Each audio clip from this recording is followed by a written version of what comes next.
मिलिए अंजलि यादव से।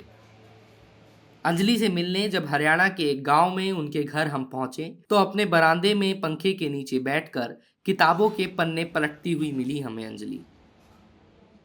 अंजलि ने इस बार हुई नीट की परीक्षा में ऑल इंडिया रैंक 1 सिक्योर किया है। दिल्ली एम्स में अंजलि एडमिशन लेकर अब एमबीबीएस की पढ़ाई करेंगी। 720 में से 720 नंबर आए हैं अंजलि के। और तो और नीट की तैयारी के लिए अंजलि ने किसी कोचिंग का सहारा भी नहीं लिया, सिर्फ स्कूल और सेल्फ स्टडी के दम पर ये कीर्तिमान स्थापित किया है।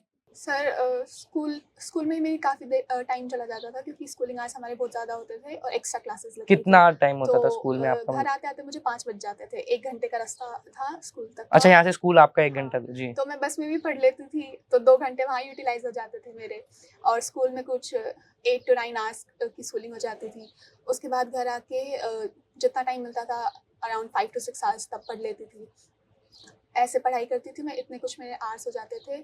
और फिर बायो, फिज़िक्स, केमिस्ट्री थी मेरे पास, मैथमेटिक्स मेरे पास नहीं थी। तो जी। मैंने सिर्फ बायो, फिज़िक्स, केमिस्ट्री ली थी ताकि मैं उन पे ज़्यादा फ़ोकस कर पाऊँ, इसलिए मैंने मैथ्स नहीं ली। जी। तो मैंने प्रॉपर डिवीज़न किया, तो बायो तो जैसे सबकी अच्छी होती है, सब कहते हैं कि सबकी बायो अच्छी होती है, तो हाँ। बायो को मैं थोड़ा-सा कम टाइम देती थी और उसका जो टाइम होता था वो फिज़िक्स को दे देती थी। और उस टाइम में मैं क्या करती थी कि जो फिज़िक्स के कॉन्सेप्ट है वो अप्लाई करने की कोशिश करती थी, तो वो उसके लिए मैं बहुत ज़्यादा क्वेश्चन प्रैक्टिस करती थी, जितनी ज़्यादा हो सके उतनी ज़्यादा फिज़िक्स में क्वेश्चन प्रैक्टिस करती थी ताकि मुझे एप्लीकेशन आ जाए, कॉन्सेप्ट को कैसे अप्लाई करें ताकि मुझे आगे क्वेश्चन सॉल्व करने में कोई भी दिक्कत ना हो। और जहाँ भी दिक्कत आती थी मैं अपने टीचर से बात कर लेती थी, डिस्कस कर लेती थी, वो भी मेरे डाउट्स क्लियर कर देते थे। स्कूल में या घर से ही फ़ोन पे ऐसे टीचर से पूछ लेती थी। सर मैं कार्डियोलॉजिस्ट बनना चाहती हूँ, हाँ। क्योंकि हम सब जानते हैं कि हार्ट के कितने सारे पेशेंट्स हैं आजकल। बहुत सारी कॉमन बीमारियाँ हैं, कितने सारे लोगों की डेथ हो जाती है हार्ट की बीमारी की वजह से, इसलिए मैं कार्डियोलॉजिस्ट बनना चाहती हूँ। अंजलि की ही तरह 66 बच्चे और हैं जिन्होंने नीट 2024 के रिजल्ट में रैंक 1 सिक्योर किया है। और यही कारण है कि नीट साल 2024 का रिजल्ट अपने साथ बहुत सी कंट्रोवर्सीज भी लेकर आया। ये हरियाणा का हरदयाल पब्लिक स्कूल है, जहां से नीट साल 2024 के रिजल्ट सामने आने के बाद पता चला कि इसी एग्जाम सेंटर में पेपर लिखने वाले 6 बच्चे ऐसे निकले जिन्होंने ऑल इंडिया रैंक 1 सिक्योर किया, 720 आउट ऑफ 720 मार्क्स गेन किए। नीट रिजल्ट 2024 की पूरी कंट्रोवर्सी का मोस्ट डिस्कस्ड पॉइंट, एक ही एग्जाम सेंटर से भला 6 टॉपर्स कैसे निकल सकते हैं। देश में हर साल नीट का एग्जाम होता है, जिसमें अपीयर करने के बाद बच्चे मेडिकल की पढ़ाई करने के लिए अलग अलग कॉलेजेस में अपनी रैंक के हिसाब से एडमिशन लेते हैं। इस साल भी ये एग्जाम हुआ, लेकिन रिजल्ट आए 4 जून को, एक्सपेक्टेड डेट से 10 दिन पहले। पहले 14 जून को रिजल्ट आने थे, लेकिन प्रीपोन किया गया रिजल्ट को। और जब रिजल्ट सामने आए तो बहुत सारे पहलू ऐसे थे जिन पर सवाल उठ खड़े हुए। एक पहलू था हरियाणा के एक ही सेंटर से 6 बच्चों का रैंक 1 सिक्योर कर जाना, और जिस सेंटर पर वो एग्जाम कंडक्ट हुआ वो ठीक मेरे पीछे है, हरदयाल पब्लिक स्कूल। इसी सेंटर पर बैठकर अंजलि यादव ने भी एग्जाम दिया था। अंजलि यादव ने रैंक 1 सिक्योर किया, 720 आउट ऑफ 720 मार्क्स सिक्योर किए।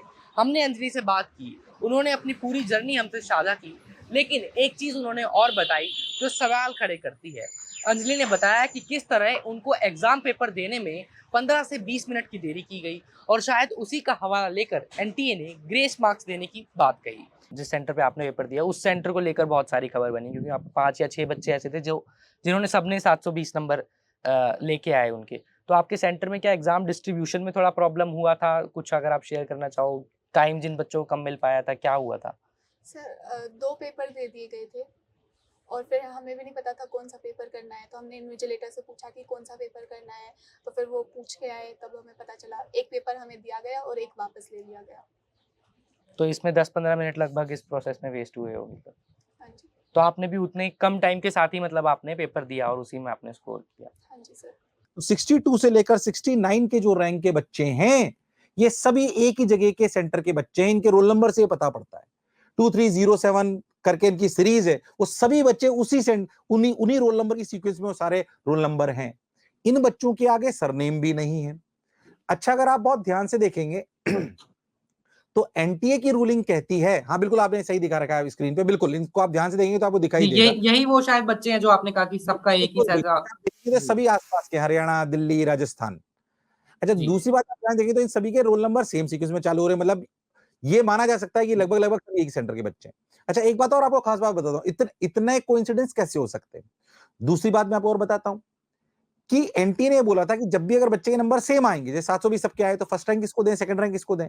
तो एनटीए ने जी कहा कि हम उसको ऊपर रैंक देंगे जिसने फॉर्म जल्दी भरा था। जी चलिए भाई, ये बात भी मान ली। अब आप देखिए कि इन सारे बच्चों का फॉर्म एक साथ भरा गया था, इसलिए इनकी रैंक एक साथ है। ऐसा कोइंसिडेंस कैसे हो सकता है? इनके बीच में कोई और बच्चा दूसरा क्यों नहीं आया?